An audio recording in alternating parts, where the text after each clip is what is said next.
마태복음 25장 1절부터 13절까지 제가 읽습니다. 그때에 천국은 마치 등을 들고 신랑을 맞으러 나간 10처녀와 같다 하리니 그 중에 5은 미련하고 5은 슬기 있는지라. 미련한 자들은 등을 가지되 기름을 가지지 아니하고 슬기 있는 자들은 그릇에 기름을 담아 등과 함께 가져갔더니 신랑이 더디 오므로 다 졸며 잘세. 밤중에 소리가 나되 보라 신랑이로다 맞으러 나오라 하매 이에 그 처녀들이 다 일어나 등을 준비할세. 미련한 자들이 슬기 있는 자들에게 이르되 우리 등불이 꺼져가니 너희 기름을 좀 나눠달라 하거늘 슬기 있는 자들이 대답하여 가로되 우리와 너희의 쓰기에 다 부족할까 하노니 차라리 파는 자들에게 가서 너희 쓸 것을 사라 하니 저희가 살아간 동안에 신랑이 오므로 예비하였던 자들은 함께 혼인잔치에 들어가고 문은 닫힌지라. 그 후에 남은 처녀들이 와서 가로되 주여 주여 우리에게 열어주소서. 대답하여 가로되 진실로 너희에게 이르노니 내가 너희를 알지 못하노라 하였느니라. 그런즉 깨어있으라. 너희는 그날과 그 시를 알지 못하느니라. 아멘.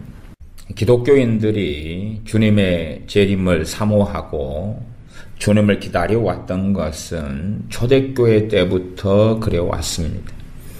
주님의 재림을 사모하고 주님을 오랫동안 초대교회는 기다려왔고, 그러나 주님께서는 그때 이후로 거의 2000년이 가까워졌지만 아직 재림하지 않으셨습니다. 그래서 마태복음 25장에 보면 25장 1절로 가면 그때의 천국은 마치 천국은 하나님의 나라지요. 등을 들고 신랑을 맞으러 나간 10처녀와 같다 하리니 신랑을 맞으러 나갔다. 신랑은 재림하시는 주님이시지요. 신부로서 맞으러 나갔기 때문에 10처녀의 비유 가운데 10처녀라고 이야기하는 것입니다. 주님의 신부로서의 자리에서 신랑을 맞으러 나가는 것이지요. 주님의 재림을 사모하고 교회가 기다렸다 그 말이죠. 그러나 과연 이 10처녀가 당연하게 기독교인이며 크리스천인데 이 크리스천들 가운데서 신랑을 기다리는, 등을 들고 신랑을 맞으러 나간, 다시 말하면 기다린 10처녀는 기독교인들 가운데 몇 퍼센트나 될 것인가 하는 것입니다. 초대교회 때는 주님을 많이 기다렸어요. 나중에 3차 전도행 마치고 사도 바울이 예루살렘에 왔을 때에 예루살렘 교회가 수만 명이었다고 최소한 사도행전에 기록되는데 그들은 율법에 열심히 있었지 주님께는 아니었습니다.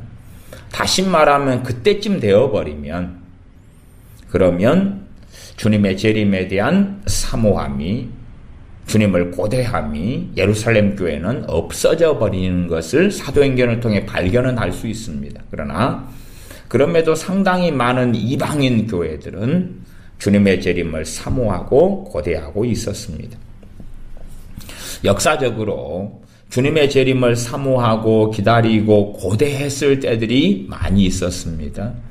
우리나라 같은 경우는 일제시대 때에 교회는 주님의 재림을 상당히 고대하고 사모했었습니다. 안 좋은 이야기입니다. 1992년에 이장님 휴거 또 그 전에 휴거 영화들이 상영되고 주님의 재림 이런 것들이 있었을 때에 그 운동이 일어났을 때에 그때는 상당히 많은 관심을 사람들이 가졌습니다.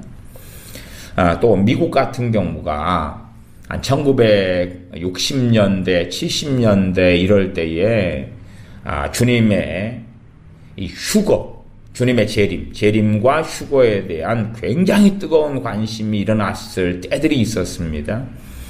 그때 같은 경우도 미국 사람들이 주님의 재림과 휴거를 사모하는 그 열렬한 뜨거움이 있었습니다. 그 영향이 한국으로 넘어오면서 한국도 굉장한 뜨거움을 가졌던 사람들이 꽤 기독교인들 가운데 나왔습니다. 그렇게 이제 가까운 근대나 현대나 혹은 종교개혁기에도 그렇고 중간중간에 주님의 재림을 사모하는 그러한 사람들이 많이 생겼을 때는 있었습니다. 그러나 전반적인 시대에는 주님의 재림을 그렇게 사모하거나 고대하지 않고 살아왔습니다. 그래서 교회적으로 한다면은 이 열처녀가 교회인데 다는 아닐 겁니다. 근데 신랑을 맞으러 열처녀가 나갔습니다. 주님을 기다린 거죠. 그러나 지금 대부분의 한국 교회 기독교인들이나 전 세계의 기독교인들은 주님의 재림을 대부분은 사모하지 않고 기다리지 않습니다. 오히려 주님의 재림을 이야기하면 이상하게 보는 기독교인들이 많고 세상 사람들까지도 주님의 재림이나 주님의 재림과 함께 가는 게 휴거입니다. 그런데 재림과 휴거에 대한 이야기를 하면 이상하게 본다 그 말이에요. 데살로니가후서 2장 1절에 보면 형제들아 우리가 너희에게 구하는 것은 우리 주 예수 그리스도의 강림하심과 우리가 그 앞에 모임에 관하여 주 예수 그리스도의 강림하심과 재림과 우리가 그 앞에 모이는 것이 주님이 우리를 불러가지고 모으실 일이니까 이게 휴거지요. 강림하심과 우리의 그 앞에 모임, 휴거와 이어져서 엠드 그렇게 이어졌습니다. 그런데 주님의 재림과 휴거를 이야기하면 세상 사람도 이상하게 보고 심지어 대다수의 기독교인들도 이상하게 봅니다. 주님의 재림 이야기하면 그런 신비주의적인 것이나 아니면 그 극단적 종말론 아니냐 그렇게 보는 사람들이 아주 많습니다. 유튜브 같은 데에 주님의 재림에 대한 설교들이 꽤 있지 않습니까? 그러면 주님의 재림에 대한 설교들의 조회수가 얼마쯤 되나 그렇게 살피면 유명한 분들 일속 조회수가 많이 나올 거 아닙니까? 굉장히 많은 조회수가 제가 보니 한 19만 명 이러고 대부분은 얼마 안 되죠. 17만도 있고 11만, 17만 그러나 20만 이렇게 좀 넘는 것은 거의 보지를 못했습니다. 그러면 한국교회 기독교인들이 애들까지 해서 1000만이 넘으니까 그러면 기독교인들 가운데에서 어쨌든 주님의 재림을 사모하고 최소한 관심이라도 있다. 이런 사람이 20만 플러스 알파에서 한 50만 잡더라도 한국 기독교인의 5%밖에 안 됩니다. 주님의 재림에 대하여서 내가 관심이 있다. 내가 생각이 있다. 그만큼 주님의 재림에 대하여서 무관심한 시대가 되었습니다. 그냥 내가 이 땅에 살아가면서 한 100살까지나 80살까지나 이렇게 살려는데 살다가 죽은 다음에 주님 만나지. 이 땅에서 무엇을 마실까, 무엇을 먹을까, 무엇을 입을까, 어떠한 행복한 삶을 살까 하는 것에 관심을 대부분의 기독교인들이 가지고 주님의 재림에 대하여서는 사모하지도 주님을 고대하지도 않는 그런 시대가 되고야 말았습니다. 그리고 현 시대에는 훨씬 더 그것이 심화되었습니다. 그래서 한국교회 기독교인들 가운데서도 사실은 별로 없다. 실제로 이 한국교회 목사님들 가운데 주님의 재림과 휴거를 설교하시는 분들도 사실은 서로 간의 의견과 견해가 상당히 많이 다릅니다. 그렇기 때문에 특별히 지금 시대에는 미혹이 더 많은 시대여서 하나님의 말씀인 성경이 그러한가고 꼭 확인해야 됩니다. 저 같은 사람이 종말론이나 주님의 재림이나 요한계시록을 설교하면 듣는 분들도 그렇게 해주셔야 됩니다. 저는 제가 어떤 걸 해석하면 저도 마찬가지일 것 아닙니까? 제가 해석한 논리대로 말씀을 듣는 여러분들을 설득하려고 할 것입니다. 그러면 그 설득과 그 논리에 들어가시기보다는 첫째는 말씀이 그러한가 하고 확인을 꼭 하셔야 됩니다. 성경 본문을 꼭 확인하셔야 돼요.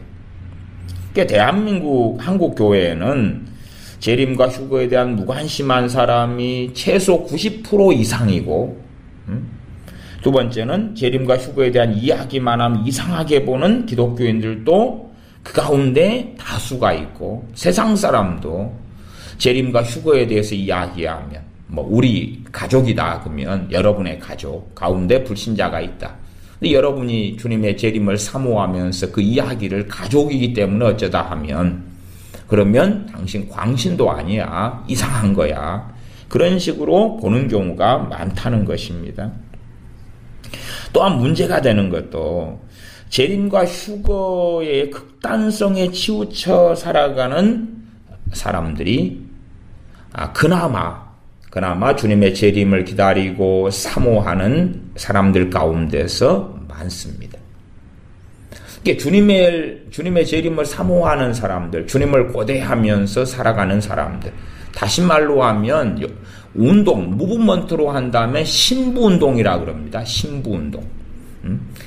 주님을 맞이하기 위하여 주님의 신부, 그리스도의 신부로서 단장하고 준비하는 것, 이걸 신부운동이라 그러는데, 주님을 기다리고 사모하는 사람들 가운데서도 극단성에 치우쳐가지고 그렇게 살아가는 경우도 사실은 아주 많습니다.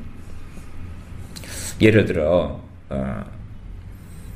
어느 큰 교회가 있습니다. 어느 큰 교회가, 제가 어느 교회라고 이야기는 하지 않겠습니다. 근데 어느 큰 교회가 항상 주님의 재림이나 휴거의 설교한 메시지를 계속 많이 합니다. 계속 많이 하니까 가정생활도 별로 중요하지 않아요. 주님 곧 휴거, 주님 곧 재림하시니까 기도를 많이 해야 돼. 기도를 많이 해야 돼. 또 기도만 많이 하면 자녀도 주님이 다 키워주시고 가정사도 다 잘 되게 해주셔. 그래서 직장을 마치든 시간이 되는 대로 교회에 나와서 예배당에 나와서 열심히 기도하게 하는 거예요. 열심히 기도하게 하는 거예요. 재림 휴거가 제일 중요하니까. 심지어는 대한민국 시국도 별로 관심 없습니다. 어떻게 돌아가는 것도 관심 없어요. 오직 재림 휴거. 그래서 이제 그 교회에도 주님께서 곧 재림하시고 오시니까 어떻게 주님을 맞이할까? 그래서 극단적으로 직장을 그만둬 버리는 거예요. 나는 그러면 선교사로 헌신하다가 주님 맞이해야 되겠다. 나쁜 건 아닙니다. 좋은 겁니다. 그런데 재림 휴거에 대한 극단성 때문에 그런 결정을 하는 경우도 있더라 그 말이죠. 그래서 직장을 다니고 있었으니까 퇴직금을 받아가지고 그 큰 교회에 다 내버립니다. 왜? 돈을 소유하고 물질을 가지고 있으면 그렇고 양심에 좀 걸리고, 왜? 주님 재림하고 언제 오실지 모르는데 이 퇴직금 같은 게 무슨 상관이 있느냐. 그리고 내버리고 그리고 선교사로 나갑니다. 선교사 나갈 때도 어쨌든 물질이 필요할 것 아닙니까? 그런데 그 큰 교회에서 후원을 안 해주는 거예요. 그러니까 참 고통을 하고 고생을 하니까 감당이 안 되니까 국내에 다시 나와가지고 다시 돈을 벌어가지고 나갈 수밖에 없는 그런 어떤 악순환의 고리들. 어떤 극단적인 재림과 휴거 때문에 선택하게 되는 일들이 꽤 있습니다. 또 어떤 교회는 주님 오실 것을 수십 년간 사모하고 기다려옵니다. 그건 너무 좋은 거예요. 그렇죠? 좋은 거예요. 좋은 건데 직장 생활을 안 합니다. 직장 생활을 하면 사실은 직장 안에서 상사와 동료들과 또한 월급을 받으면서 일을 하기 때문에 일하는 게 쉽지 않지요. 신경 쓸 것도 많고요. 그러나 내가 세상 속에 들어가고 직장 속에 들어가야지 빛과 소금이 되어서 살 때가 너무 많다는 것은 우리가 기억해야 됩니다. 다시 말하면 주님의 신부로서 주님을 기다리는 사람으로서 정말 중요한 것은 자기 십자가를 지고 주님을 따르는 것입니다. 내게 주신 주님의 사명을 감당하는 것이에요. 그냥 이 극단적이 되어가지고 기도만 하고 주님 사모합니다. 주님 바라봅니다. 주님 언제 오십니까? 철야기도 하고 금식기도 하고 오 주여 하늘 쳐다보고 구름 쳐다보고 그런다 해서 슬기로운 다섯 처녀가 되는 건 아니라는 사실이죠. 오히려 슬기로운 다섯 처녀는 기름을 준비하고 그 기름이라는 건 최소한 성령의 역사하심이고 주님과 동행하는 것이며 주님께서는 내게 주신 사명을 감당하는 것이 함께 있을 것 아닙니까? 그러면 내가 주님께서 부르신 그 자리로 들어가야 되는 거예요. 때로는 직장, 때로는 가족, 때로는 사회 등등. 그러나 주님 언제 오실지 몰라. 주님의 재림의 임박성. 주님의 재림의 임박성은 성경적인 말씀이에요. 그게 성경적인 말씀이에요. 주님의 재림은 임박했어요. 우리가 생각한 것보다 훨씬 더 가까워옵니다. 그럼에도 불구하고 주님의 재림이 임박하니까 그러니까 내가 직장 생활도 안 가지. 내가 저축도 안 해. 그리고 기도만 할 거야. 아니면 뭐 당장 먹고 사는 것만 중요해. 그렇기 때문에 나 편의점 아르바이트 같은 것만 하고 당장 그냥 먹고 살다가 편의점 아르바이트니까 신경 쓸 게 좀 적지요. 한 5시간 편의점 알바한다. 그리고 그거면 충분히 내가 생계 유지가 가능하다. 그리고 시간만 나오면 교회 가서 기도하고 찬양하고 주님 사모하고 그런 사람들이 있다 그 말이죠. 그러면 그건 상당히 심각한 재림에 대한 극단성에 빠져버리지 않았는가 의심할 수밖에 없다 그 말이에요. 특별히 데살로니가 교회는 주님의 재림을 정말로 사모하고 주님의 재림과 또한 그 앞에 모이는 휴거에 대하여 그렇게 사모했던 교회입니다. 왜냐하면 환난 중에 있던 교회였기 때문에 더 그러하지요. 그러면 주님의 재림을 그렇게 사모하고 고대하는 교인들이기 때문에 특별히 사도 바울이 데살로니가 있으면서 이 교인들에게 말씀을 가르쳤을 때는 3장 9절에 보면 교인들이 주는 것을 가지고 생계 유지하면서 말씀을 전한 권리가 있었다 그 말이에요. 그러나 교인들이 주는 걸로 먹고 살고 말씀을 전해버리면 사도 바울 같은 위치가 아님에도 불구하고 다른 교인들이 나는 돈이 없어. 당신은 돈이 좀 있구만. 그러면 당신 돈 좀 쓰자. 그렇게 갈 수 있다 그 말이에요. 예를 들어 재산을 어떤 좀 부자인 사람이 5억이 있다고 생각해 보십시오. 5억이 있다. 주님 재림이 임박했기 때문에 그 5억을 나눠 가지자. 아니면 가난한 사람들에게 줘버려라. 가난한 사람이 10명이 있어요. 5억을 나눠줬어. 5천만 원씩. 내가 가난한 사람이다. 5천만 원 받았어요. 그러면 나는 5천만 원을 가지게 됐는데 그 사람은 10억에서 돈이 하나도 없게 됐지요. 그것도 규모 없이 행하는 것입니다. 가능하면 가난한 사람들에게 내가 돈이 많으면 나눠주는 건 좋은 일이잖아요. 그러나 규모 있게 지혜롭게 행해야 된다는 것은 명확한 사실이 되어집니다. 이 데살로니가 교인들이 주님의 재림 기다리면서 극단성에 빠질까봐 사도 바울은 특별히 주의 종으로서 먹고 살 수 있으나 그러나 자비량하고 일을 했다는 것을 데살로니가 전서 3장에서는 3장 8절에 오직 수고하고 애써 주야로 일함은 그러면서 3장 9절에 너희에게 본을 주어 우리를 본받게 하려 함이니라. 주님의 재림을 기다린다. 그래서 1992년에 이장님 그 재림 이런 쪽으로 빠지니까 모여서 흰옷 입고 있었다던가요. 저도 그때 오래전 일이었어요. 그렇게 사람들이 다 그만두고 학교도 그만뒀다 그러던가 뭐 그런 비슷한 일이 역사적으로 한국만이 아니라 다른 나라들에서도 종종 있어 왔습니다. 몇 월 며칠 날 주님이 재림하신다. 그것은 그 때와 시는 아무도 모른다 그랬습니다. 아들도 모르고 천사도 모르고 아버지만 아신다 그랬는데 자꾸만 사람들은 그 때와 시기 몇 월 며칠 모월 모시를 그것을 확정을 하려고 그럽니다. 그런 사람은 예외 없이 잘못된 사람입니다. 말씀하고 틀리잖아요. 말씀하고 틀려요. 예를 들어 제가 주님의 재림이 언제 뭘 모시에 있다 그러면 저는 잘못된 거예요. 왜? 말씀하고 틀리니까 잘못된 거예요.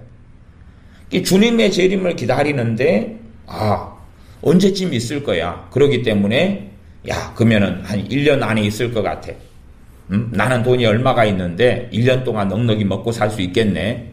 직장 그만둬버리고 이걸로 먹고 살면서 기도만 하고 성경만 보고 전도만 하고 그렇게 해야지. 그러나 데살로니가후서 3장의 말씀을 통해 보면 그것은 주님의 재림을 기다리는 바른 것이 아니라 치우친 극단성에 빠진 것이라는 것을 알 수가 있습니다. 그래서 우리가 마태복음 25장 같은 데도 열처녀 비유 다음에 나오는 말씀이 달란트 비유입니다. 달란트. 주님께서 돌아오실 때까지 종들에게 5달란트, 2달란트, 1달란트를 맡기시면서 내가 돌아올 때까지 장사해라고 말씀하시는 거예요. 그러면 참으로 주님의 재림을 기다리는 사람들은 어떤 극단성에 빠져가지고 살아갈 것이 아니라 그 말이에요. 우리 자신에게 주어진 주님을 위하여 하나님을 영화롭게 하기 위하여 살아가는 가정생활, 직장생활, 또한 가족관계, 친척 이웃과의 관계 등을 주님을 영화롭게 하기 위하여 해나가는 것이 우리의 가장 큰 사명 중에 하나에 속합니다. 그런데 그런 것을 다 치워버린 다음에 나 주님만 기다리고 사모하고 살 거야 한다면, 그래서 나는 어디 산속 깊은 곳에 들어가서 수도원에 들어가서 거기에서 기도만 하고 살고 그렇다면 그것이 합당하지 않다. 과거에 수도운동이 일어났을 때는 핍박의 시대 때 그럴 때가 많이 있었어요. 그렇기 때문에 이 평안의 시대 때의 어떤 수도운동에 빠져간다 그러면 그것도 문제가 있지 않은가 하는 것을 돌아보는 것은 꼭 필요하다, 이렇게 말씀을 드립니다. 극단적인 어떤 주님의 재림에 빠져서 극단성을 행하는 것은 상당히 조심하고 주의해야 된다. 그러나 아무리 휴거나 주님의 재림에 대하여서 과거 이장님 재림, 휴거 이런 사람들 같은 경우가 나타나더라도 역사적으로 있었다 할지라도 그러기 때문에 주님의 재림을 사모하고 기다리는 것이 잘못됐다, 위험하다 그러면 안 되는 것입니다. 누가 성령을 빙자해가지고 이상한 일을 하더라도 그렇다 해서 성령 충만을 원하지 않고 성령님의 역사하심 속에 성령님과 동행하는 것을 원하지 않는 크리스찬이 된다면 그 사람은 잘못된 자리에 서 있는 것이 됩니다. 그러니 아무리 치우쳐 있고 심지어는 주님의 재림에 대하여 휴거에 대하여 이야기함이 이상하게 보는 주변의 기독교인들이 많다 할지라도 참으로 말씀 그대로 살아가는 기독교인들이라면 주님의 재림을, 또한 주님의 재림과 함께 있는 휴거를 사모하고 기다려야 하는 것은 당연한 일이 된다. 그것을 기억해야 됩니다. 그러면서 이제 마태복음 25장으로 돌아오겠습니다. 마태복음 25장은 사실은 이 말씀만 해도 설명하고 이야기할 것이 꽤 상당히 많이 있습니다. 그 중에서 이제, 자, 열처녀는 일단은 25장 2절에 다섯은 미련하고 다섯은 슬기 있습니다. 그리고 미련한 자들은 등을 가지되 기름을 가지지 아니했고 슬기로운 자들은 그릇에 기름을 담아서 등과 함께 가져갔습니다. 자, 주님을 기다렸습니다. 기다렸는데 25장 5절에 보면 신랑이 더디옴으로 다 졸며 잘세 그럽니다.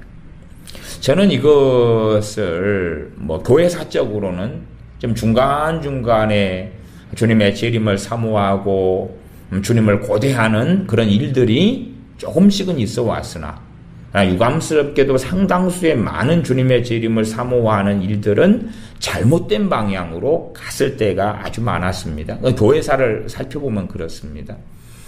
그럼에도 불구하고 참된 주님의 사람들은 주님을 사모하고 고대해야 된다.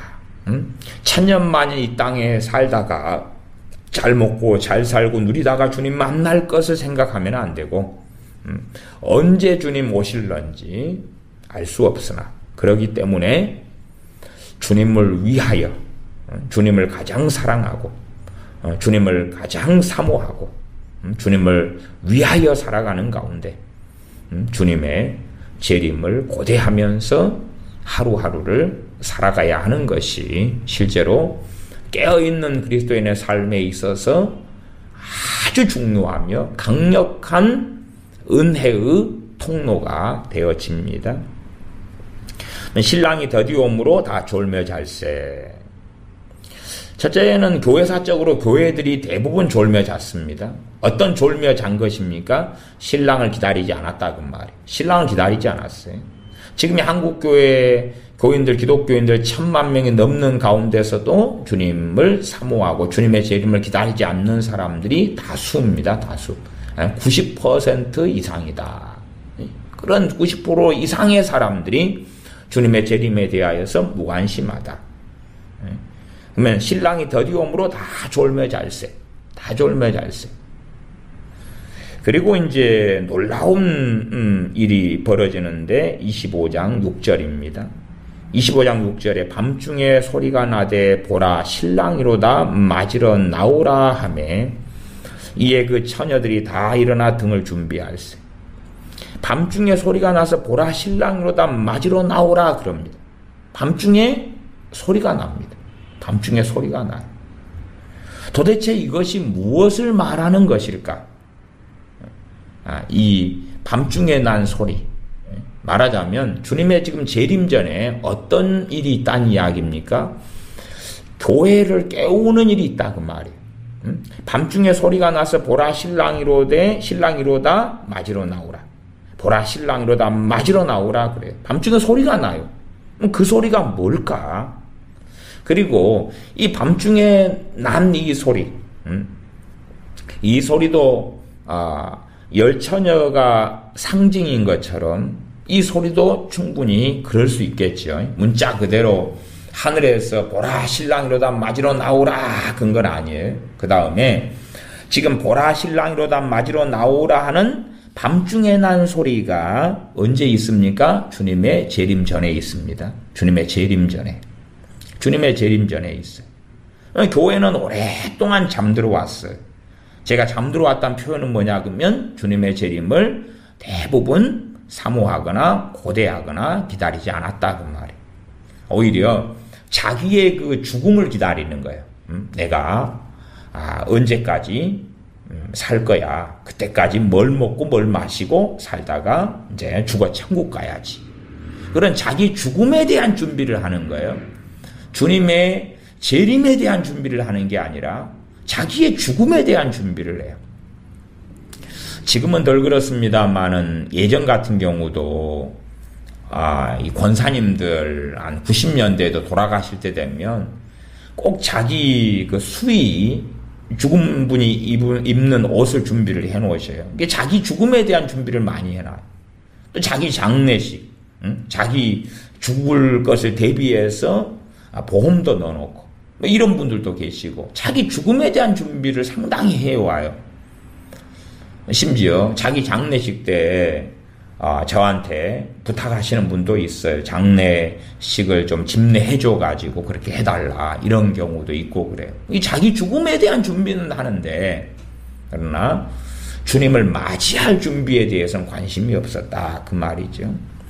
이 밤중에 소리가 나서 보라 신랑이로다 맞으러 나오라 하는 마태복음 25장 6절의 말씀이 그것이 최소한 저는 모든 교회에 해당된다고 보지는 않습니다.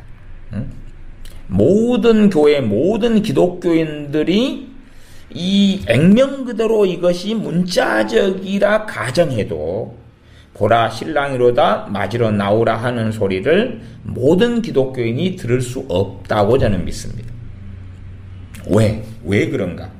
그러면 당연하게 좀 굉장히 방대하고 긴 이야기가 되겠습니다만은 뭐 조금만 말씀을 드린다면 우리가 주님 재림 전에 일어나야 될 사건들, 주님 재림 전에 있게 되는 이 징조들에 대하여 성경을 통하여 확인할 수가 있어요. 주님 재림 전에 일어나야 될 징조들이 상당히 많습니다. 상당히 많은데 그에 대해서는 다음 시간에도 계속 이어서 말씀을 드릴 겁니다. 그래서 좀 집중을 하셔가지고 특별히 주님의 재림에 대한 본문들을 익숙하게 좀 보시면 좋겠습니다. 그래서 데살로니가 후서 2장 지난번 시간에도 살펴봤습니다만은 데살로니가 후서 2장을 같이 살펴보면 얼마 전에도 읽었지요.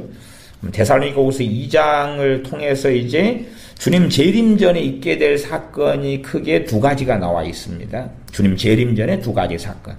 데살로니가 후서 2장 1절, 2절, 3절, 4절까지 제가 읽어보겠습니다. 3절까지. 형제들아, 우리가 너희에게 구하는 것은 우리 주 예수 그리스도의 강림하심과 우리가 그 앞에 모임에 관하여 주님의 재림과 그 다음에 우리가 그 앞에 모이는 것이 주님이 불러 모으시는 것이니까 휴거다 그랬습니다. 재림과 휴거에 대해서 2장 2절 혹 영으로나 혹 말로나 혹 우리에게서 받았다는 편지로나 주의 날이 이르렀다고 시동심하거나 두려워하거나 하지 아니할 것이라. 주의 날은 대환란을 이야기합니다. 주님의 두려운 날, 주님의 진노의 날, 심판의 날, 대환란을 이야기하는 것입니다. 재림을 이야기하는 게 아닙니다. 재림은 앞에 주의 강림하심이라고 나와 있는 거예요. 이 주님 대환란이 이르렀다고 동심하거나 두려워하거나 하지 말아라. 대환란이 이르렀다 그 말은 뭐냐 그러면 지금 평안하다 안전하다 그럴 때에 주님의 재림이 있다 그랬습니다. 그건 데살로니가 전서에서 지금 말씀하고 있었던 것이에요. 그렇기 때문에 데살로니가 전서에서 이미 휴거에 대하여서 말씀하고 있어가지고 주님 강림하실 때 이제 들림 받는 것에 대하여서 이야기하고 있습니다. 그것이 데살로니가전서 지난번도 말씀드렸습니다만은 5장 3절이에요. 5장 3절. 저희가 평안하다 안전하다 할 그때에 잉태된 여자에게 해상 고통 이름과 같이 멸망이 호련히 저희에게 이르리니. 평안하다 안전하다 그때 멸망이 이르르고 세상 사람이나 주님을 기름 준비하지 아니한 사람도 그렇고 멸망이 호련히 임하고 기름 준비한 슬기로운 5처녀에 들어가는 사람들은 휴거됩니다. 데살로니가 전서가 명확히 나와 있는 거예요. 이건 마찬가지로 주님께서도 두 사람이 밭을 갈다가 맷돌을 갈다가 잠을 자다가 하나는 데려가고 하나는 버려둠을 당하고 또한 10처녀 비유도 말씀하시고 이건 상당히 많이 있는 이야기입니다. 그러니 데살로니가 전서를 전제로 해가지고 지금 주님의 주의 날 대환란이 와버렸다면 데살로니가 교인들 이 사람들은 지금 주님의 재림과 휴거 때에 버려진 자들이 됩니다. 버려진 자들. 그래서 버려진 자들이라는 이야기로 누가 영으로나 말로나 우리에게 받았다는 편지로나 가짜 편지죠. 주의 날이 대환란이 이르렀다고 쉬동심하거나 두려워하거나 하지 아니할 그것이라. 그러면서 주님의 재림 전에 있어야 될 사건을 크게 두 가지를 이야기합니다. 주님의 재림 전에 데살로니가후서 2장 3절 누가 아무렇게 하여도 너희가 미혹하지 말라. 먼저 배도하는 일이 있고 배도 교회의 배도입니다. 교회의 전 세계 교회의 배도.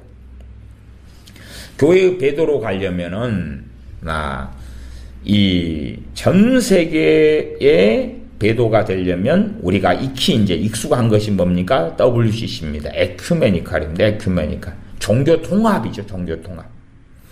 2013년에 상당히 유명한 여자분 중에 신사도 그쪽에 속하는데 하이디 베이커라고 아시는 사람이 있습니다. 근데 하이디 베이커가 2013년 메더린가 집회 중에 그렇게 했습니다. 내가 기도하는데 주님이 나한테 찾아오셨다. 그래서 로마 카톨릭과 일치해라. 로마 카톨릭과 일치해라. 그리고 주님이 찾아오셔서 계시하셨다고 2013년에 설교했습니다. 그리고 그때 이후로 카톨릭과 일치 속에 하이디 베이커는 들어가고 있습니다. 그리고 많은 기독교인들을 현혹시키면서 카톨릭과 주님께서 일치하라고 내게 계시하셨다. 직접 찾아오셔서 하셨다고 전파하고 있는 여자가 하이디 베이커입니다. 하이디 베이커 책도 여러 권이 한국교회에 소개되고 출판됐고 하이디 베이커를 굉장히 추종하고 따르는 교회도 또 교회들도 한국 교회들 가운데 있다는 것을 아는 사람은 알 것입니다. 그렇게 배도하는 일이 있고 이 배도하는 일은 전 세계적인 배도입니다. 그래서 우리가 지금 주님께서 오시기 전에 전 세계적인 배도가 있구나. 그것을 알 수가 있어요. 전 세계적인 배도에서 과거 일제시대 이야기를 좀 해본다면 일제시대가 1938년에 이 장로교가 총회로 모여가지고 신사참배를 결의를 합니다. 배도지요. 교단적으로 장로교 전체로 신사참배를 결의를 하는 거예요. 그 전에는 배도를 계속하여 이 장로교 교단 총회입니다. 총회 밑에가 노회가 있어요. 노회 밑에가 각 교회가 소속되어 있는 것입니다. 그러면 노회적으로는 1938년 전에도 신사참배를 대부분의 노회가 다 가결했습니다. 가결 안 하고 남아있는 노회가 몇 개 없었어요. 그러다가 이제 한 3개 노회인가 17개 총노회 가운데 제 기억이 정확하지는 않습니다. 몇 개만 남아있다가 1938년 총회를 통하여서 총회 차원에서 장로교 총회 차원에서 신사참배를 땅땅땅 하고 가결을 합니다.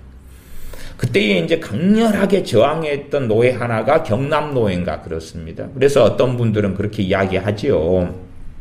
신사참배를 경남노회만 반대했기 때문에 부산이나 낙동강이나 경남만 마지막까지 6.25 전쟁이 벌어졌을 때에 좀 보존되는 그런 경우에 속했다. 이렇게도 이야기하고 해석하는 분들도 있습니다.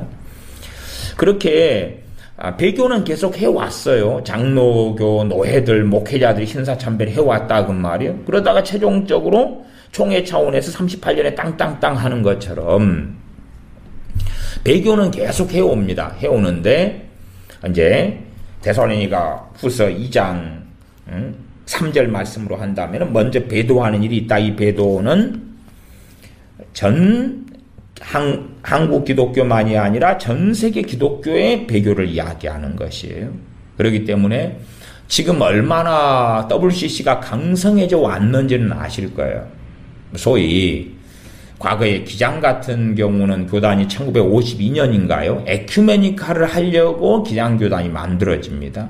이게 배교하는 교단으로 출발하죠. 지금도 기장 같은 경우는 종북주의 좌파 기독교인의 거점이고 거기에서 기장에서 하는 학생운동, 기독학생회 이런 걸 통해서 기독교인들, 청년들을 어마어마하게 오랜 세월 동안 좌경화, 공산화를 시켜왔습니다. 주님은 온데간데 없고 좌파의 논리를 가지고 좌파식의 민주화, 좌파식의 평등으로 끌고 왔어요.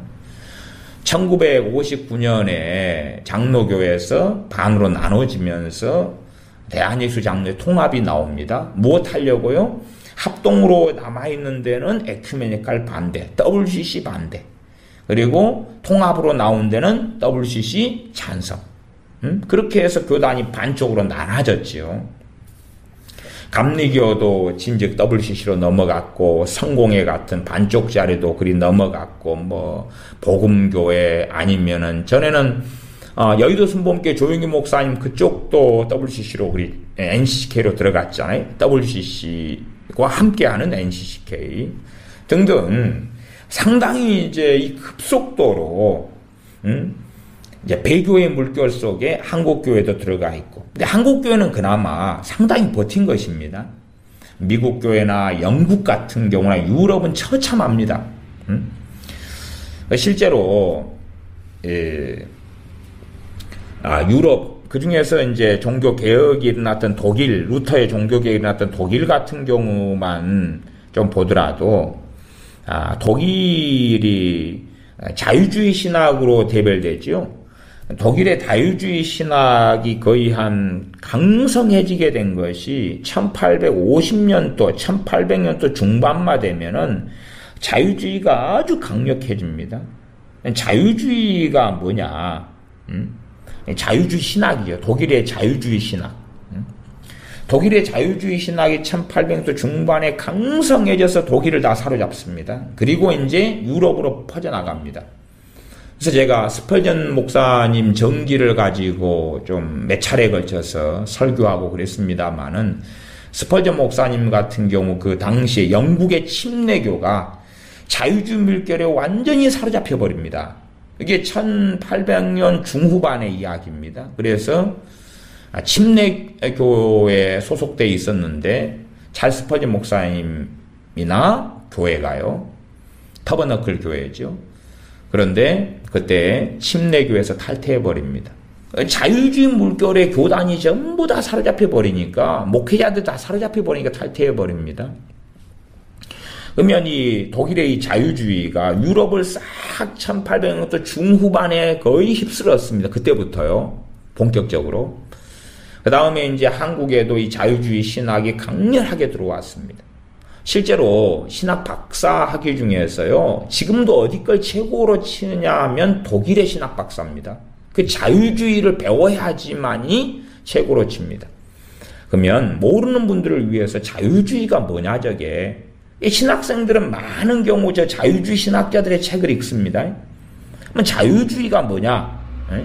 성경을 자유주의로 해석하는 게 뭐냐? 자유주의는 배교입니다. 자유주의 신학을 하는 사람들은 배교자들입니다. 첫째, 자유주의 신학의 기본 베이스가 뭐냐? 그럼 첫째는 우리 주 예수 그리스도를 부인합니다. 어떻게 부인하냐 그러면, 주님은 하나님이 아니시다. 주님은 피조물인 사람에 불과하다. 주님을 부인합니다. 자유주의의 베이스가 그렇습니다. 두 번째는 주님의 동정녀 탄생을 부인합니다. 자유주의가 자유주의 신학이라 그래요. 주님의 동정녀 탄생을 부인해요. 세 번째는 모든 성경의 기적을 부인합니다.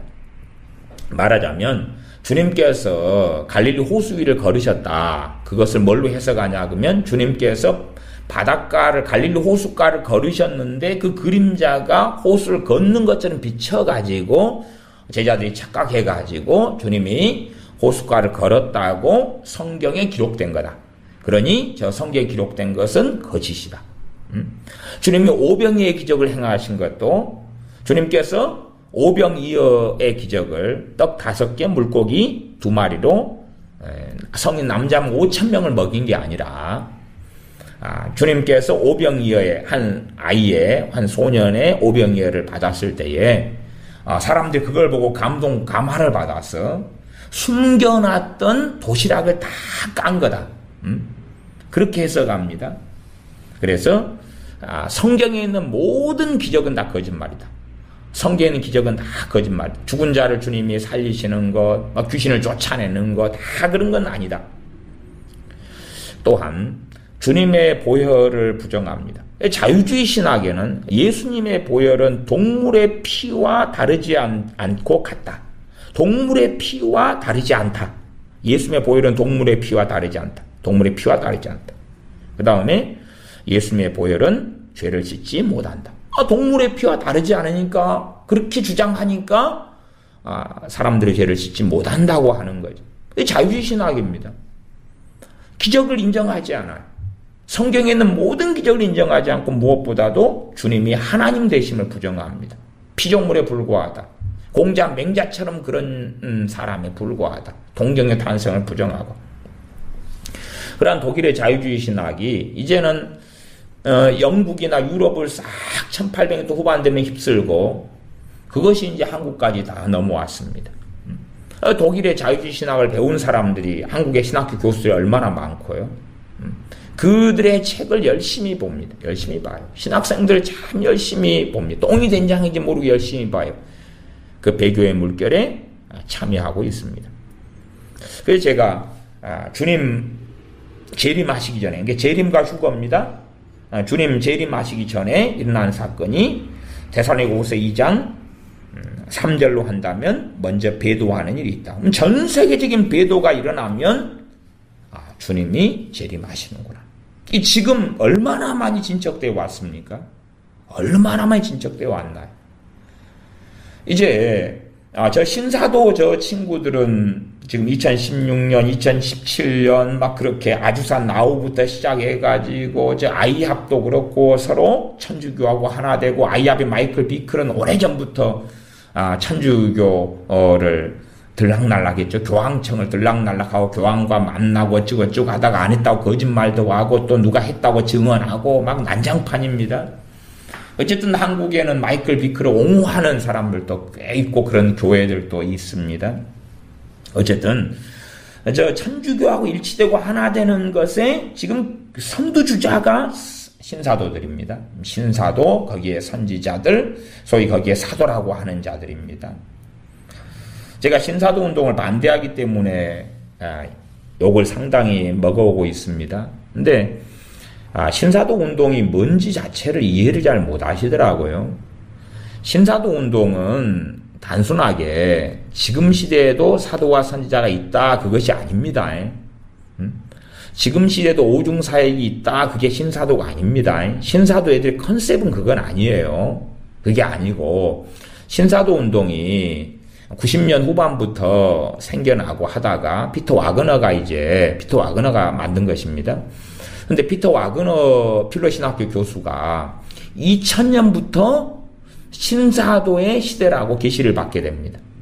그 계시를 받아요. 그래서 신사도 운동의 핵심은 뭐냐 그러면 종교개혁을 부정합니다. 말하자면 종교개혁이 있었는데 그 종교개혁자들의 그 사무를 부정합니다. 그렇게 안 배웠다고요? 그러면 한 걸음 깊이 좀 들어가시면 됩니다. 말하자면 지금 우리 개혁교회 또 개신교회는 종교개혁자들 그 위에는 성경에 있는 사도와 선지자들의 터 위에 세워져 있습니다. 그러죠? 근데 신사도 운동은 뭐냐 그러면 첫째는 신사도, 새로운 신입니다. 새 사도 시대가 되었다. 그렇기 때문에 전 세계 모든 기독교인들은 사도인 우리에게 복종해라. 또 선지자인 우리에게 복종해라 그 말입니다. 새로운 사도의 시대가 왔기 때문에 전 세계 교인들은, 전 세계 기독교인들은 우리에게 지배를 받고 통치를 받고 우리의 명령을 듣고 우리의 지도를 받아서 따라야 한다. 말하자면 교단은 다 폐쇄돼야 된다. 교파는 다 없어져야 된다. 그리고 우리의 밑으로 다 들어와 가지고 사도들인 우리, 기본적으로 걔네들은 12기초 사도고 그들이 또 안수를 해가지고 사도를 세우고요. 또 그들이 또 안수를 해가지고 사도를 세우고 선지자들을 세우고 그런 것입니다. 신사도 운동의 핵심은 신사도라고 하는 사람들과 선지자들이라고 하는 자들입니다. 그래서 지금 현재 보통 교회들은 종교의 영이란 말을 참 많이 쓰잖아요. 종교의 영. 그건 종교화됐다는 이야기가 아닙니다. 거기서 쓰는 종교의 영이란 말은 교단, 교파주의를 가지는 모든 것을 종교의 영이라 그러고 그 다음에 신사도와 선지자들은 자기들에게 복종하지 않는 모든 기독교인들을 종교의 영에 잡혔다 그럽니다. 말하자면 이제 종교개혁의 그 유산은 다 철폐되고 무너져야 되고 이제는 종교개혁자들 같은 사람들보다 우리들이 사도들이니까 레벨이 더 높다 그 말이에요. 그래서 우리의 명령과 말을 들어야 한다. 우리가 사도들이다. 그래서 교단 교파는 다 벗어나서 이제 우리 밑으로 들어와야 된다. 우리의 지도를 교회들은 받고 우리의 지도를 목사들은 받고 우리의 지도를 선교사들은 받고 그것이 신사도 운동의 핵심입니다. 신사도 운동가들이 쓰는 책들의 베이스는 그걸 깔고 있어요. 계속 그걸 깔고 있습니다. 자기들의 말을 안 들으면 아합의 영이고 말을 안 들으면 이세벨의 영에 씌었고 말을 안 들으면 종교 영에 씌었고 그러는 것입니다. 그러니까 신사도 운동의 베이스를 이해를 못하는 사람이 굉장히 많아요. 한국 교회에 유행하고 가장 잘 팔리는 책들이 지금 신사도들이 쓴 책들이 가장 잘 팔립니다. 신사도에 속한 선지자들이 쓴 책, 신사도의 신사도들이 쓴 책. 그게 제일 잘 팔리는 거예요. 그만큼 한국 교회도 미혹이 강성하고 심합니다. 그래서 이 미혹이 심한 상태. 자, 주님 재림 전에 어떤 일이 있습니까? 배도하는 일이 있어요. 배도하는 일은 뭐가 함께 가지고 미혹입니다. 광범위한 미혹이에요. 그리고 전 세계의 교인들이 그 미혹에 동참합니다. 지난번에 2013년에 부산 백스코에서 WCC 총회를 했잖아요. 그때 되면은 그 WCC 총회에 있던 거두 목사들이 잠은 어디서 잤나요? 혹시 그거 아나요? 템플스테이라고 아시나요? 절에 가서 거기서 잠자고 그랬잖아요. 동성애 부스를 열어놓고. 그 다음에 거기에 이제 별의별 종교인들을 불러다가 또 했잖아요. 그 유튜브 같은 데 자료를 뒤져보시면 WCC가 총회할 때에 걔들 총회 소위 말하면 총회 예배를 드립니다. 총회 예배. 예? WCC 총회하면 총회 예배를 드릴 거 아니에요. 기독교라는 이름으로 있으니까. 그러면 총회 예배 영상들을 구하실 수가 있어요. 그러면 걔네들 거기서 구답니다. 구답니다. 누구의 이름으로 구답니까? 성령님의 이름으로 굿을 합니다. 그게 WCC 실체입니다. 실체. WCC 총회할 때 걔네들이 무슨 메시지를 전하고 무슨 행동을 하고 무슨 아프리카의 토인들을 불러서 무슨 주술을 하고 또 한국 같은 경우는 정형경 교수인가요? 불러가지고 무슨 무당푸닥거리를 하고 뭐 그런 것들을 보시면 WCC 실체는 정확하게 알 수 있는 거예요. 그러니까 그런 식으로 이제 전 세계가 종교 단일화로 이어져 갑니다. 종교 통합으로 이어져 가요. 지금 그것이 거의 막바지에 이르렀습니다. 주님 재림 전에 있게 될 사건, 주님 재림 직전에 있게 될 사건들이니까 그것을 이제 깨어있는 사람들을 보면 이제 주님 재림 다 됐다는 걸 알 수 있죠. 주님 재림이 바로 일어난다는 걸 알 수 있어요. 종교 통합의 사건은 대환란 전입니다. 주님의 재림과 휴거가 있고 그 다음에 대환란이니까 종교 통합의 사건이 일어나요. 이것이 무엇입니까? 배교입니다. 배교. 그래서 과거에 자유주의 신학으로 인한 배교의 물결부터 시작해 WCC나 이런 게 강성하게 일어나고 하고 로마 카톨릭과 일치가 되고 하나가 되고 지금 뭐 통합 같은 데는 여러분이 유심 있게 주의 깊게 그 목사들이 상당수 목사들 통합이든 감리교든 목사들이 보시면은 그 천주교 그 와이셔츠를 입고 있는 거 자주 안 보시나 몰라요. 아니면 M십자가 같은 거 걸고 있는 것도 자주 보이시고요. 천주교의 행태들, 천주교와 신앙 직제 일치를 들어가면서 굉장히 많은 것들을 그렇게 하나 되고 동일시화 되어져 가고 있습니다. 제가 주일날 헨리 나우엔이 천주교 신부잖아요. 그 사람에 대한 이야기를 했습니다. 그러나 헨리 나우엔의 책들은 한국교회 안에서 1990년대 휩쓸고 90년대, 2000년대, 2010년대 지금까지 계속 개정되고 개정판 책이 좀 다 팔리니까 개정이 돼 나오는 거거든요. 계속하여 너무 잘 팔리고 있습니다. 천주교 신부이고 동성애자이고 그 다음에 해방신학자이고 민중을 위해 투쟁하고 그런데도 또 그 로마 카톨릭 천주교의 개신교하고 일치를 시키려는 그 운동 속에 발을 담그고 있는 사람이거든요. 그러니까 상당히 개신교인들에게 유화책을 쓰고 그렇게 해서 책들을 내면서 하는 전략적인 인물 중에 하나라고 저는 보는데 그런 사람들의 책을 너무 좋다고 존경한다고 그래서 천주교에 대한 굉장히 좋은 마인드 생각을 가집니다. 먼저는 이제 이 교황청도 지시가 내려와서 천주교 교인들에게 개신교인들의 형제다, 분리된 형제들이다라고 오더가 내려오고 그렇게 지침도 바꾸면서요. 그러면서 천주교인들 마인드 자체도 자꾸 개신교의 찬양을 부르고 함께하고 그렇게 하도록 자꾸 이끌어갑니다.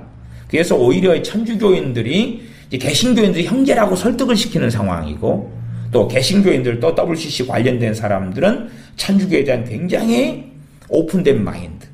그래서 개신교인들, 기독교인들 가운데서도 과거에 죽은 김수환, 추기경 같은 사람을 너무 존경하고 좋아하는 사람들이 꽤 있었잖아요. 또 그와 커넥션이 연결된 유명 목사들이 아주 많았습니다.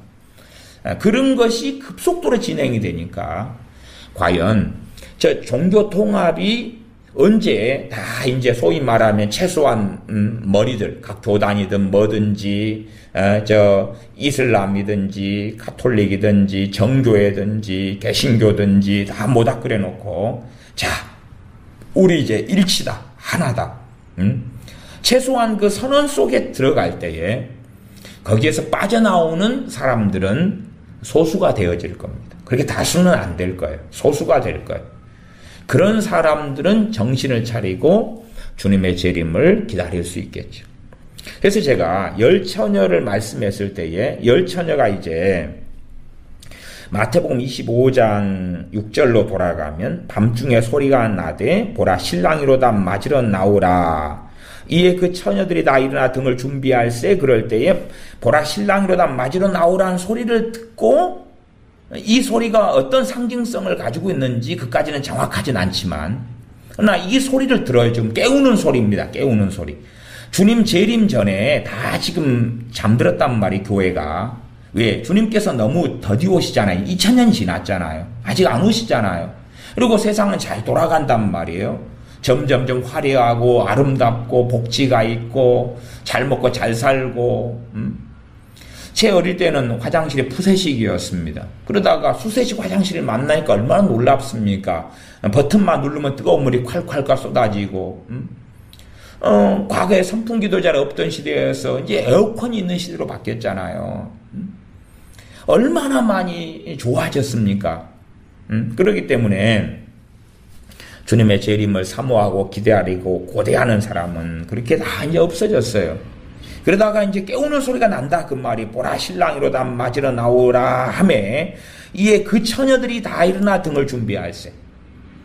그러나 전 세계적인 배도로 들어갔는데 등을 준비하는 그러한 처녀들, 준비하는 기독교인들, 준비하는 그리스도인들은 많지 않을 수밖에 없다 그 말이에요.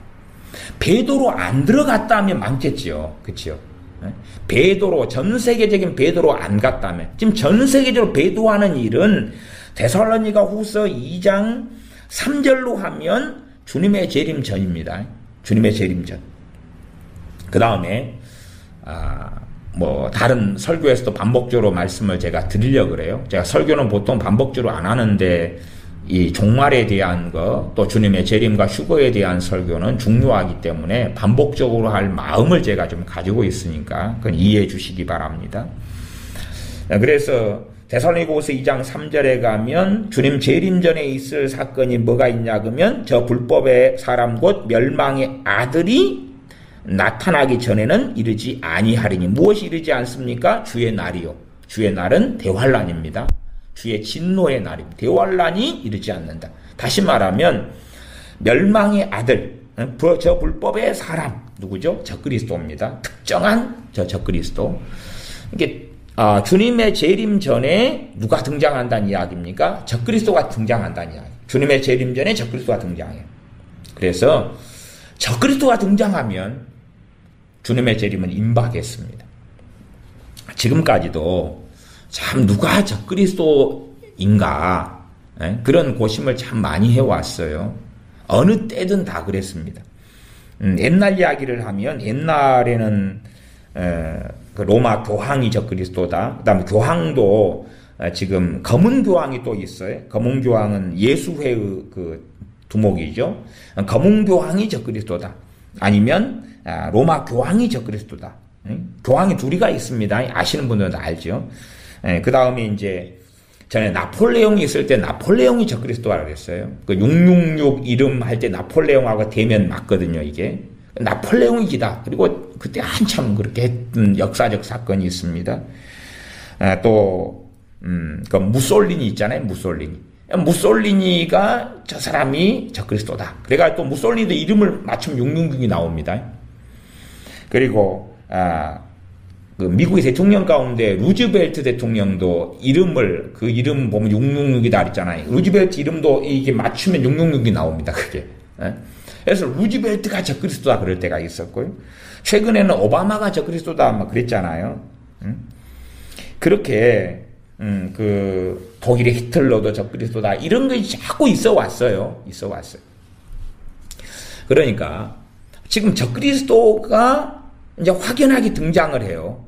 그러면 성경을 통해서 우리가 다니엘서 같은 경우를 보면 주님의 재림 전에 적그리스도가 등장한다는 건 데살로니가 후서 2장이고 그 다음에 다니엘서로 가면 다음 시간에 좀 더 자세하게 하겠습니다. 다니엘 9장 27절에 보면 이 적그리스도가 7년 언약을 맺죠.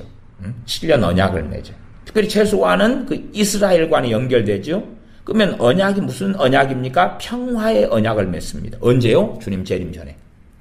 그러니까 주님 재림 전에 적그리스도가 등장하고 적그리스도가 7년 언약을 맺어요. 평화의 언약을 맺어요. 그러면 우리 깨어있는 그리스도인들은 말씀을 보면 알 수가 있는 거예요. 이게 재림전 사건이구나. 그 사건이 벌어지면 재림과 휴거가 바로 있겠구나. 이것을 이해하셔야 돼요.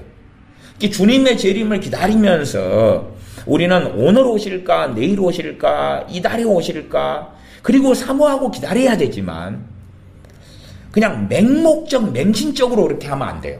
그렇게 하면 안 되고, 말씀을 가지고 확인을 하면서, 재림 전에, 재림과 휴거 전에 무슨 사건이 있겠다. 두 사람이 맷돌을 갈다가 하나는 데려가는 거예요. 지금 열 처녀가 주님을 다 기다립니다. 교회가 배도 속으로 전체로 들어가고 열 처녀가 밤중에 소리가 나되 보라 신랑이로다 맞으러 나오라는 소리를 열 처녀만 들어요. 열 처녀만. 그 소리가 어떤 소리인지는 모르겠어요. 물론 이제 제가 설명할 때는 그 소리가 무엇에는 해당될 수 있다 이런 이야기는 제가 나중에도 하겠습니다. 어쨌든 보라 신랑이로다 맞으러 나오라 이걸 들을 때 열처녀가 일어나서 다 등을 준비합니다. 그게 25장 7절이에요. 그러니까 이 열처녀 이야기는 상당히 제가 말씀드릴 것이 아주 많습니다. 사실은 설교할 것도 아주 많은데 다음에 또 더 해야 될 것 같습니다. 근데 보라 신랑이로다 맞으러 나오라 그 소리를 들어요. 그리고 열처녀가 다 일어나 등을 준비합니다. 그러면 그 열처녀는 사실은 주님의 재림을 준비하는 사람들이, 그렇죠? 준비하는 사람들 소수입니다. 그리 많지 않아요. 앞으로 한국교회는 더 배교로 갈 테니까 더 지금 한 재림에 대해 관심 가지고 있는 사람이 한국교회 1000만 넘는 가운데 50만 명이다. 5%. 좀 많이 올려서 100만 명이다. 10%라 해도 많지 않지요. 그러나 배교로 가면 더 줄어듭니다. 더 줄어들어요. 거기에서 얼마가 배교로 갔을 때 정신을 차릴는지는 모르겠으나 그냥 소수라는 것은 알 수 있어요. 유감스럽게 문제가 되는 게 그겁니다. 주님의 재림을 기다리는 소수 열처녀인데 열처녀 가운데 5은 주님 맞이하지 못합니다. 5은 주님 맞이합니다. 그게 문제죠. 그럼 전 세계가 교회가 배도로 들어가고 배도로 들어가면 주님 지금 오시네. 주님 오시네. 그거 봐야 되는 거죠. 주님 오시네. 적그리스도가 출현해요. 출현 정도 하면 알 수 있을 거예요. 왜 7년 언약을 맺으려면 이제 아주 유명하고 아주 큰 권세를 가진 자일 테니까 그런 거죠. 전 세계 통치권을 가질 때는 요한계시록을 보면 첫째 짐승, 둘째 짐승의 때고 후 3년 반이라고 나와요. 후 3년 반. 그러니까 아직은 소위 말하면 전 세계 통합 그 정부지요. 통합 정부를 지금 점점점 진척시켜가고 해 나가려고 계속 하고 있습니다. 그걸 다른 말로 하면 세계 정부인데, 세계 정부는 전 세계의 돈이나 권력을 가지고 있는 그 무서운 사탄의 집단이 있잖아요. 일루미나이트라고. 아시는 분은 아실 거예요. 일루미나이트 같은 그런 집단은 세계 정부를 계속하여 계획하고 추진해 왔습니다. 그리고 그것은 점점점 되어져 가고 있고, 세계 정부를 유엔부터 해서 그걸 추구해 가고 있습니다. 세계 정부를. 사탄도 전 세계를 자기의 통치권 안에 두기를 원하고 일루미나이트 등을 통해서 세계 단일 정부를 세우려고 하고 있습니다. 그러면 이제 그렇게 퀘스천 마크를 던져봐야 돼요. 주님의 재림 전에 세계 정부가 등장할 것이냐, 아니면 주님의 재림 후에 등장할 것이냐. 이게 말씀을 비추어가지고 자꾸 생각을 해보셔야 돼. 세계 정부는 지금 UN 정도만 섰다는 것만 해도 세계 정부 출연의 반절이에요. 그 다음에 EU가 지금 공동체로 있고 대통령도 세우고 그러잖아요. 그럼 EU 유럽 연합국가 그것만 있어도 또 한 20-30%예요. 그러니까 점점점 진척이 급속도로 좀 되고 있는 건 알 수가 있어요. 그래서 세계 단일 정부까지 재림 전에 갈 것이냐, 아니면 안 갈 것이냐. 근데 제가 보는 관점에서는 세계 단일 정부는 후 3년 반에 등장하는 걸로 압니다. 그러니까 왜 그 증거는 뭐냐 그러면 마태복음 24장에 보면 24장에 언제 대환란의 시작에 대해서 주님이 명확하게 말씀하셨는데 24장 7절 8절을 제가 읽어보면 민족이 민족을 나라가 나라를 대적하 일어나겠고 처처에 기근과 지진이 있으리니 이 모든 것이 재난의 시작이니라. 재난의 시작이 언제죠? 민족과 민족, 나라가 나라를 대적하 일어난다 그 말이. 전쟁이죠. 전쟁인데 이게 지금 세계 3차 대전이면서도 또 약간 상이합니다. 나중에 좀 더 자세하게 이야기하고 세계 3차 대전에 대한 이야기도 해야 되는데 민족이 민족을 나라가 나라를 대적하 일어난다. 그렇기 때문에 세계 단일 정부는 지금 대환란으로 들어가면서 민족 나라니까 세계 단일 정부를 이 전쟁 등을 통해서 그 결과물로 그 다음에 전쟁 다음에 뭐가 있어요? 기근이 있어요. 우리가 7인에 대해서 요한계시록 6장에 가면 두 번째 인이 붉은 말입니다. 세 번째 인이 검은 말입니다. 네 번째 인이 청황색 말입니다. 그러면 최소한은 세 번째 인이 검은 말이고 기근이에요. 기근이에요. 노동자 하루 돈 벌어가지고 자기 한 사람 먹을 것밖에는 식량을 못 구하는 그런 시대가 됩니다.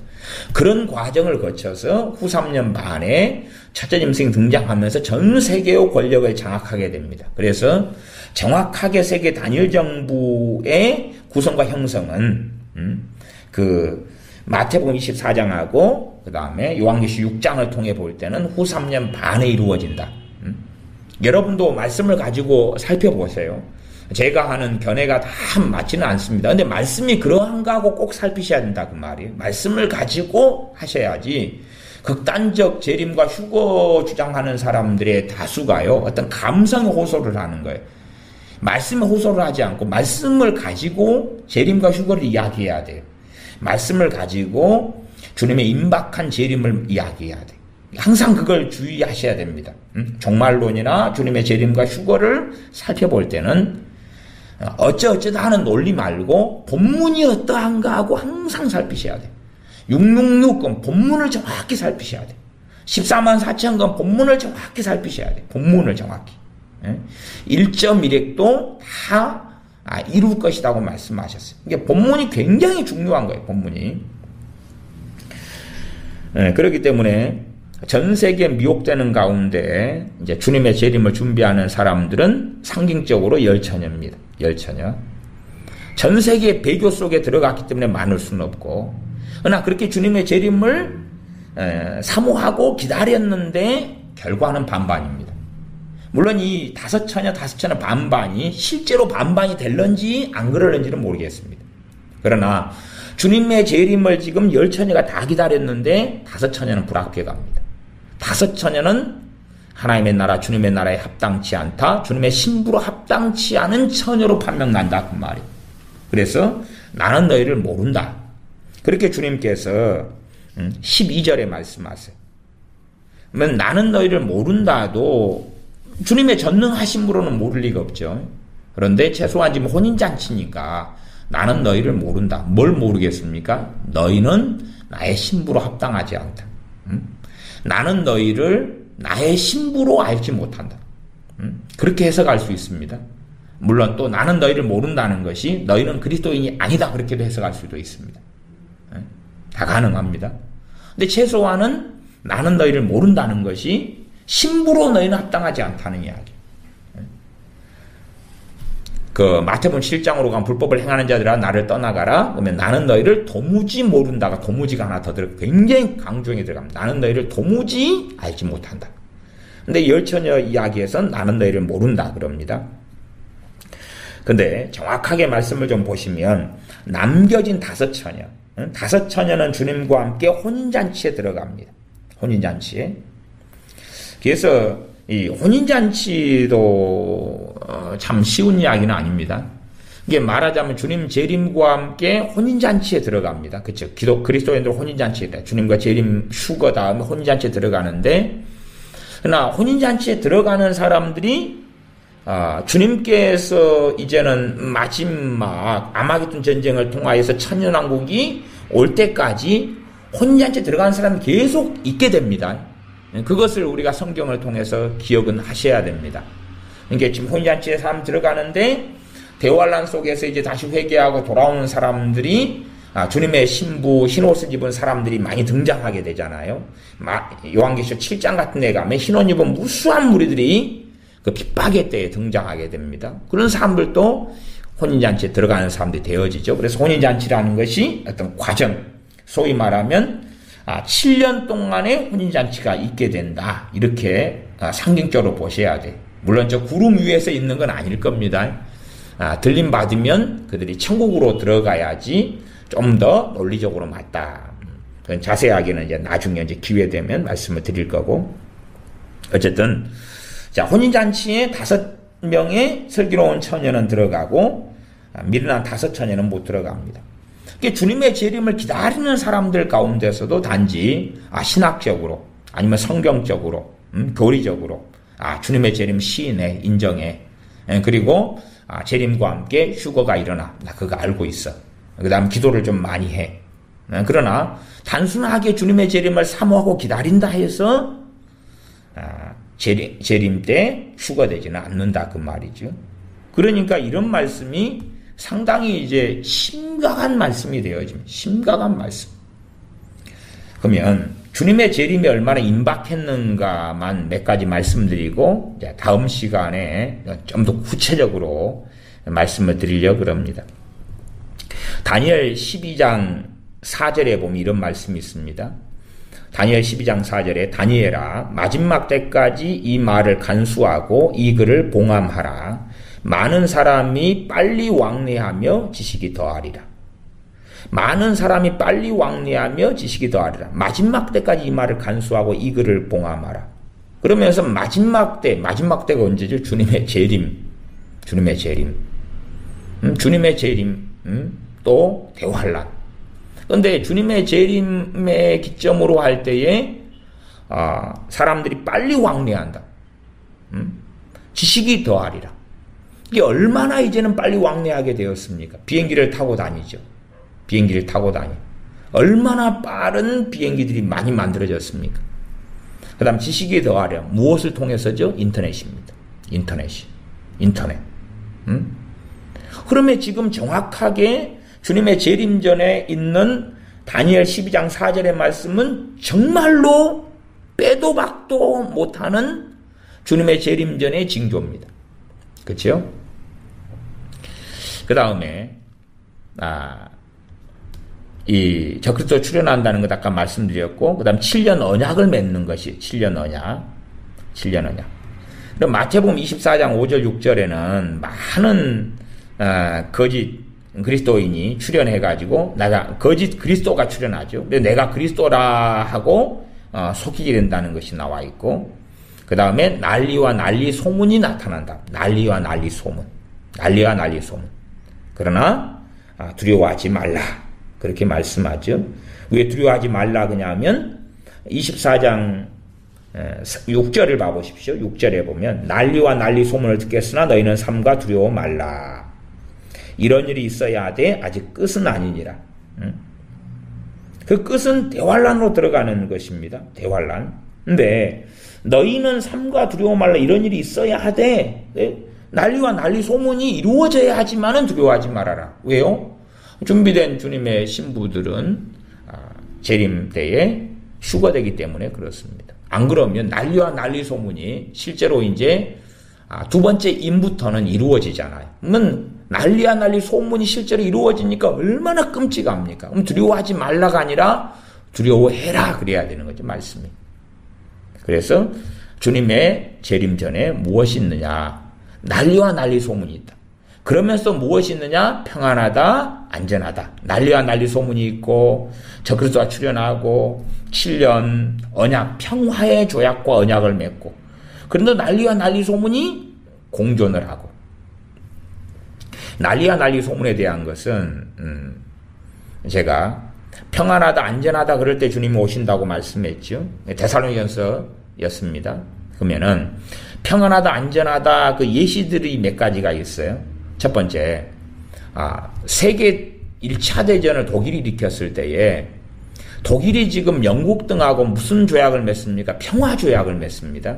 그리고 독일 히틀러가 올림픽을 하면서 정말 평화를 이야기하고 그러면서 뒤쪽으로 전쟁을 준비합니다. 세계 대전을 준비합니다. 침략을 준비합니다. 평화 조약을 막 맺고 좋다 그랬어요.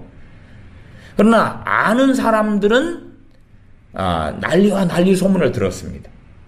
난리와 난리 소문을 독일이 세계 대전을 일으킬 때에 아는 사람들은 난리와 난리 소문을 들었어요. 그러나 전반적으로는 평화에 도취되어 있었습니다. 베트남도 그렇습니다. 베트남도 공산화되기 전에 이 평화협정을 맺죠. 그 다음에 미국은 철수합니다. 그리고 그들은 더 열렬하게 한민족이다 해서 북베트남을 원합니다. 하나 되기를 그렇게 원합니다. 그러나 아는 사람들은 난리와 난리 소문을 들었습니다. 깨어있는 사람들은 들어가지고 1960년대부터는 베트남을 탈출합니다. 70년대 5년인가 공산화되었죠. 4년인가 5년인가 그때쯤. 그러니까 그 전에 상당히 빠져나가서 미국 같은 데로 이민을 가버립니다. 그리고 나중에 지금의 어떤 시스템상으로 베트남이 경제적으로 오픈했을 때에, 그럴 때에 좀 재산을 가지고 부자가 돼가지고 사업하러 들어가서 이제 성공한 사람이 아주 많습니다. 나중에 90년대 그렇게나. 그러니까 베트남이 전 국민들은 평화 노래할 때에 난리와 난리 소문을 알고 대비했던 사람들이 있었습니다. 평안하다, 안전하다 그럴 때. 한국도 마찬가지입니다. 한국도 대한민국 상황을 보고 있는 난리와 난리 소문을 알고 있는 소수의 사람들이 있고, 그렇죠? 다수의 사람들은 평안하다, 안전하다, 북한과 지금 곧 하나 되고 통일되고 연방제되고 경제적으로 하나 되고 너무 좋아질 것이다. 그게 다수입니다. 그래서 여러분이 왜 평안하다, 안전하다 그러면서 마태복음 24장은 주님 오시기 전에 재림 있기 전에 난리와 난리 소문이 나느냐 하는 것 두 가지 상황을 같이 이해하시면 좋겠습니다. 그래서 제가 이해하시라고 독일에 의한 세계 대전이나 베트남이나 한국 상황이나 이런 것들을 얼마 예제로 들어드렸던 것입니다. 그렇기 때문에 우리가 최소한은 밤중에 소리가 나되 보라 신랑이로다 맞으러 나오라 그러면은 그러한 첫 번째 가능성이 보라 신랑이로다 맞으러 나오라는 첫 번째 가능성이 이 성경에 있는 주님의 재림과 휴거 전에 성경에 나와 있는 징조들이구나. 그렇게 해석할 개연성이 있습니다. 그렇죠? 그렇게 해석할 개연성이 있어요. 두 번째는 이제 참으로 주님을 사모하는 사람들에게 성령님이 역사하심으로 이렇게 깨어나라. 이런 것일 수도 있고요. 그래서 보라 주님이로다 맞으러 나오 신랑이로다 맞으러 나오라 하는 소리를 우리가 다 듣고 주님의 재림을 사모하 기다려야 됩니다.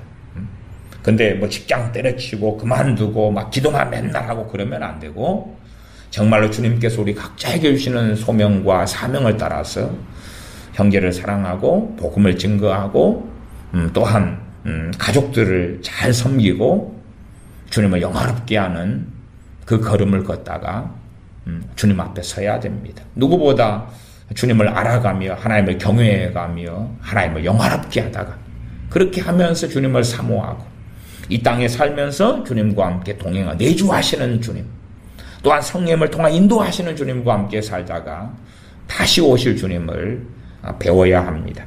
기도하겠습니다. 아버지 하나님, 우리가 참으로 주님의 재림과 휴거를 사모하지 않는 시대, 주님의 다시 오심을 고대하지 않는 시대에 직면하고 그렇게 살고 있습니다. 우리가 다시금 일깨워져서 주님의 재림을 사모하는, 또한 그러면서 주님을 배울 때까지 너희가 내가 돌아오기까지 장사하라 말씀한 대로 주님을 위하여 우리의 삶, 주님을 위하여 살아가는 우리의 인생과 삶이 되어져서 주님께서 이제는 소리가 나서 보라 신랑이로다 맞으러 나오라 하는 그 소식을 주님 재림 전의 징조들을 통하여서 살펴볼 때에 이제는 주님의 재림이 얼마나 임박했는지 또한 대환란이 얼마나 임박했는지를 살피고 시대를 살피고 보는 우리가 되게 하여 주시옵소서. 맹목적 맹신적으로 말씀을 떠나버린 재림이나 휴거의 망상 속에 들지 말고 말씀을 정확히 확인하는 가운데 극단적 치우침이 아니라 말씀 안에 진리 안에서의 주님의 재림과 휴거를 기다리며 우리 몸의 새롭게 변화됨과 죽은 자의 부활을 기다리는 우리가 되게 하여 주시옵소서. 우리 주 예수님의 이름으로 기도하옵나이다. 아멘.